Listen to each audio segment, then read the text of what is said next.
Rugsėjo 22 tarptautinė diena be automobilio. Šią dieną siekiama atkreipti visuomenės dėmesį į neigiamą transporto įtaką aplinkai ir žmonių sveikatai. Patiems prisidėti prie švarios aplinkos išsaugojimo.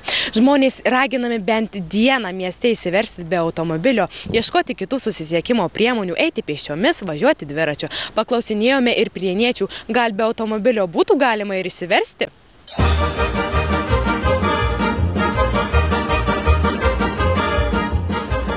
Ar žinote, jog vakar buvo tarptautinė diena be automobilio? Nežinau. O jūs ar pats vairuojate? Vairuoju. Nu, ar galėtumėte įsiversti bent vieną dieną be automobilio? Ne. O ką jums reiškia automobilis? Darbas. O tai nenorėtumėte automobilio pakeisti kokį nors dviratį ar panašiai? Neišeitų. Nėra kaip. O ar jūs žinot, kokia yra žala automobilio gamtai? Suprantu, bet ką daryti? Toks gyvenimas. Ar žinai, kad vakar buvo tarptautinė diena be automobilio? Nežinau. Ar pats ruošiesi laikytis teises? Jo. Ir kam tau reikalingas automobilis? Ar jo reikia? Reikia. Nu kam? Nuvažinėti. Čia. Tai gali važinėti ir su dviračiu? Bet su automobiliu greičiau. Greičiau.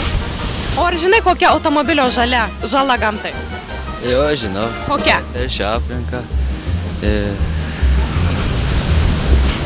O tai tavęs tas neskatina važinėtis dviračiu, eiti pėsčiomis, o ne automobiliu? Skatina, bet kažkaip. O tėvai, ar tave vežioja su automobiliu, ar tu mieliau nueini pėsčiomis? Vežioja. Ar jūs pats vairuojate? Ne, aš statybininkas esu. O ką jums reiškia automobilis, ar jo reikia? Aišku, reikia žmonėm. O gal geriau važiuoti su dviračiu, eiti pėsčiomis ir sveikiau? Pagal mane su dviračiu aš šitom gatvėm centrinėm. O kokia automobilio žala gamtai? Vajezo, didelė dujų, kiek išmeta nuodingų, vajezo. O kokia jūsų nuomonė į tas šeimas, kurios turi po 2 automobilius, po 3, o ne vieną? Labai bloga. O kaip manot, kaip galima visą tai pakeisti? Kaip sėst ant dviračio ir viskas, ir tuos automobilius tik į gamtą išvažiuoti, kur nors į grybauti ar kur va, į mišką. O ne po gatvės, o kai čia dabar dujų šitiek išmeta, vajezo. Ar žinote, kad vakar buvo tarptautinė diena be automobilio? Jo. Nu, ir kaip ją atšventėt, ar važinėjote be automobilio? Ne. Ne? Ne. O ką jums reiškia automobilis? Reikalingas. O kam? Į darbą nuvažiuoti iš darbo. O tai galima į darbą važiuoti ir su dviračiu, ir eiti pėsčiomis? Kitą kartą neišeina. Kaip manot, kaip galima visą tai pakeisti, kad nevažinėt su automobiliais ir kad neterštumėt gamtos daugiau? Neįmanoma šiais laikais. Ačiū. Neįmanoma. Ar žinai, kad vakar buvo tarptautinė diena be automobilio? Ne, nežinau. O tu ar ruošiesi laikytis teises? Ruošiuosi. O kaip manai, ar tai gerai, kad tu laikysiesi, gal taigi geriau dviračiu kokiu važinėti, ar pėsčiomis eiti ir sveikiau, ir sveikatai, ir gamtos neteršia? Ne, manau, kad geriau laikytis automobilio teisės, nes, gali įveikti didesnį atstumą, yra patogiau. O tai ką tau reiškia automobilis? Ką man reiškia automobilis? Automobilis reiškia, kad jau... automobilis. Nežinau, tiesiog galima... Su automobiliu galima žymiai daugiau nuveikti, nei su bet kokia kita transporto priemonė. O kokia nuomonė tavo į tuos žmonės, pavyzdžiui, šeimas, kurie turi šeimoje po 2 automobilius ir dar daugiau, ne po 1? Manau, tai jų pasirinkimas.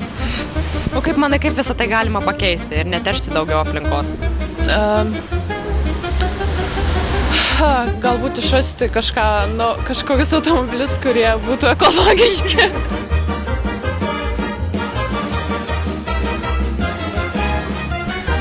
Tai žinau, bet aš vakar nevažiavau niekur. O, tai labai gerai. O ką jums reiškia automobilis? Ar jo reikia? Būtinybė.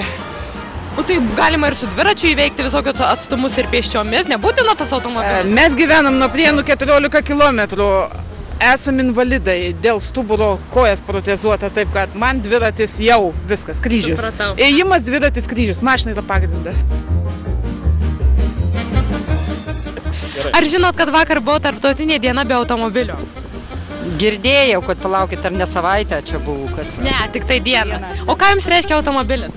Oi, daug, nereikia pėsčiam eiti. O ar reikia to automobilio? Žinoma, reikia. Tai pėsčiom sveika juk eiti. Einu, aš pati tai neturiu. Jūs nevairuojat? Turiu teisės, bet jau senai O nevairuoju. kodėl? O todėl, kad neturiu automobilio. Be jo galėtumėte ištverti bent vieną dieną. Jau 25 metus beje aš tveriu. Ir kaip sekasi? Puikiai. Ir ką vietoj jo naudojate? Dviratis? Arba kojos. Matot, vaikštau greitai.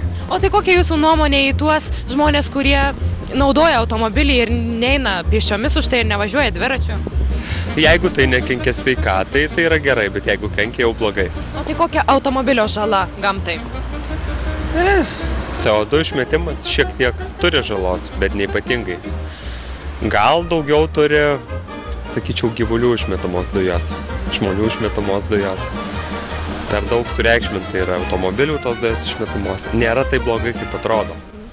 Bet asmeniškai žmogus dėl savęs galėtų pajudėti daugiau, nes pas mus matoma daug vyrų ir moterų, 40 metų, pilvukas ir tai jau tarsi norma. Aš manau, kad galėtų būti be pilvuko jie. Jeigu daugiau vaikščiotų, daugiau judėtų, daugiau bėgiotų, dviračių važiuotų. Sveika. Ar žinai, kad vakar buvo tarptautinė diena be automobilio? Nežinau. Nežinai? O ką tau reiškia automobilis? Ar jo reikia? Reikia. Į miestą nuvažiuoti visą. O tai į miestą gali nuvažiuoti ir su dviračiu? Labai toli. Labai toli, o tai kur gyveni? Aš? Klebiškė. Nu ir ką jums reiškia automobilis? Ar būtinas jis? Kaip šiuolaikinis įrankis darbui, tai būtinas. O kodėl būtinas? Tai galima vietoj šio įrankio pasirinkti ir kokį dviratį arba ėjimą pėsčiomis? Dviratį pasirinkčiau tik tai tuo atveju, daleiskim, jeigu dėl sveikatos atžvilgių. O automobiliu tai geriausia, aišku, atlieki veiksmą greičiau, visus reikalus įsprendi. Bet ar žinote, kokia automobilio žala? Automobilio žala žinau, bet automobilio žala, daleiskim, privedu faktą, Laisvės aikštėj, ekologiškai nešvari aikštė. Nes parkavimas iš tikrųjų labai didelis, taip kad čia, žiūrint į tai, reikėtų savivaldybei truputį pagalvoti ir apie tai. Ne vien tik tai atrakcijos sporto atžvilgių, atrakcijos, čia buvo vaikam kažkoks tai pramoga su tais pačiamais tais krokodilais, batutais, bet jie nebuvo užimtume, kaip sako. Bet ir žmonės gal reikia raginti, kad mažiau jie naudotų automobilį? Kad neišvengiama šiais laikais toks amžius, toks atėjo, kaip sako, jau nuo technikos amžiaus nepabėgsi, ir viskas. Ačiū. Ar žinot, kad vakar buvo tarptautinė diena be automobilio? Ne. O ką jums reiškia automobilis? Ar jo reikia šiandien? Šiandien tai ne. Pėškomis. O ką labiau toleruojate, automobilį, dviratį ar pėškomis ėjimą? Pėškomis. Jo.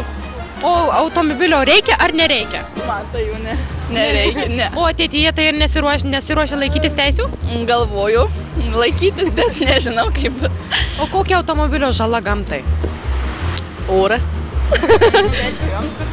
Kaip? Dujomis.